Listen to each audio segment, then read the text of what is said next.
سوال ہے کیا قربانی کسی مردے کی طرف سے بھی کروا سکتے ہیں؟ مفتی صاحب میرا پہلا سوال ہے کہ قربانی کس پر واجب ہوتی ہے؟ دیکھیے، قربانی واجب ہونے کے لیے کچھ چیزیں انسان کے اندر پایا جانا، کچھ شرائط کا پایا جانا ضروری ہوتا ہے۔ مثلاً وہ انسان مقیم ہو، مسافر نہ ہو، اس کے علاوہ سب سے امپورٹنٹ چیز یہ کہ وہ پیسے والا ہو۔ جو شریعت نے ایک حد بتائی ہے کہ 52.5 تولہ چاندی یا 7.5 تولہ سونا یا اس کی مقدار روپیہ پیسہ ہو، وہ انسان جہاں بھی رہتا ہے اس کرنسی کے اعتبار سے وہ اپنا اسی پر اعتبار کرے گا۔ تو اگر وہ انسان صاحب مال ہے تو پھر اس کے اوپر قربانی واجب ہے، چاہے وہ مرد ہو یا عورت ہو۔ بس عاقل ہونا ضروری ہے، مقیم ہونا ضروری ہے، سمجھدار ہونا ضروری ہے، پیسے والا ہونا، صاحب نصاب ہونا ضروری ہے۔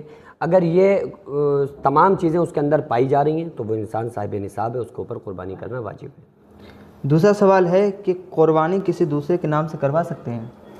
زندگی میں یا نہیں، زندگی میں؟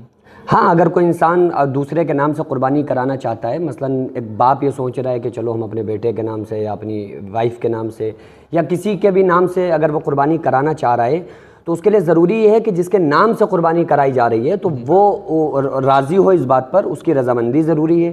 دوسری چیز یہ ہے کہ وہ ایسا نہیں ہو سکتا کہ اگر بعض مرتبہ ایسا ہوتا ہے کہ ایک شخص جو گھر کا مین شخص ہوتا ہے وہ قربانی پہلے سال اپنے نام کراتا ہے اور وہ صاحب نصاب ہوتا ہے، اگلی سال کسی دوسرے کے نام کراتا ہے، تو ہر سال قربانی چونکہ واجب ہے، تو اگر کوئی انسان یہ چاہ رہا ہے کہ قربانی ہمارے اوپر واجب ہے اور وہ سوچ رہا ہے کہ ہم یہ قربانی کسی دوسرے کے نام سے کرا دیں تو جائز نہیں ہے۔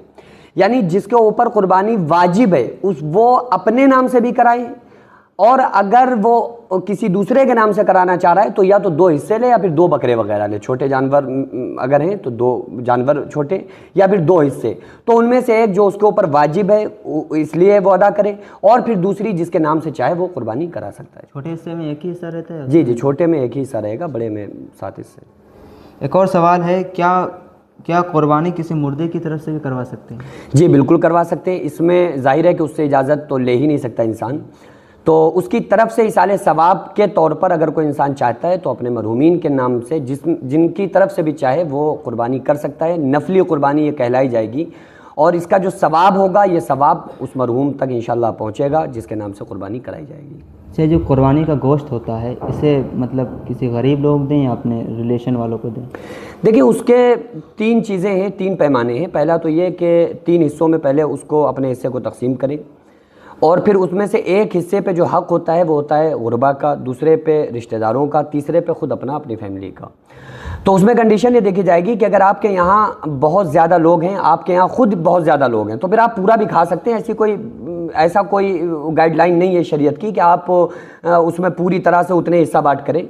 آپ خود بھی پورا کھا سکتے ہیں اگر آپ کی اتنی بڑی فیملی ہے، لیکن بہتر یہ ہے نا کہ اس میں غریبوں کا بھی حق لگایا جائے، اس میں رشتہ داروں کو بھی دیا جائے، تو تاکہ ہم تو روزانہ ہی کھاتے ہیں گوشت، تو غریب جو لوگ نہیں کھا سکتے ہیں ان کو بھی ہم پہنچائیں، ریلیٹیو رشتہ داروں تک پہنچائیں، تاکہ جو ہمارا آپسی اتحاد قائم رہے، محبتیں قائم رہیں۔ چونکہ گھر والوں کے ساتھ ساتھ رشتہ داروں کے ساتھ حسن سلوک کا قرآن میں اللہ تبارک و تعالیٰ نے حکم دیا ہے، تو بہرحال اس کے 3 حصے، بہتر طریقہ یہ ہے کہ 3 حصے لگائے جائیں۔ ایک حصہ غریبوں کے میں تقسیم کر دیا جائے، دوسرا حصہ رشتہ داروں میں، تیسرا حصہ جو ہے وہ اپنے فیملی کے لیے۔ کوئی پرابلم نہیں ہے اگر ہیں تو، لیکن بہتر یہ ہے کہ آپ غریبوں کو ان کا حق پہنچائیں، غریبوں کا بھی اس میں حصہ لگائیں۔ حق کا مطلب یہ ہے کہ اپنے مال میں غریبوں کا حصہ لگائیں، رشتہ داروں میں بھی تقسیم کریں، اور خود بھی کھائیں۔ اگر خود بھی انسان کی فیملی بہت زیادہ ہے، غریب نہیں ہے اس علاقے میں، تو خود بھی اس کو کھا سکتے ہیں، کوئی پرابلم نہیں۔